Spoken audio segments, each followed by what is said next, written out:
A magnitude 4.8 earthquake occurred.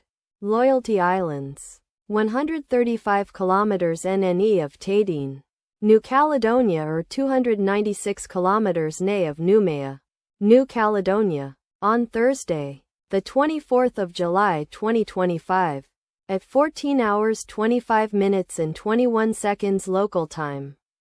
The quake had a depth of 10 kilometers and was not felt, or at least not reported so. Data source from EMSC. Did you feel it? Let us pray. May the earthquake that occurred not affect our brothers and sisters there. May the earthquake not happen again. And may God protect everyone. Amen.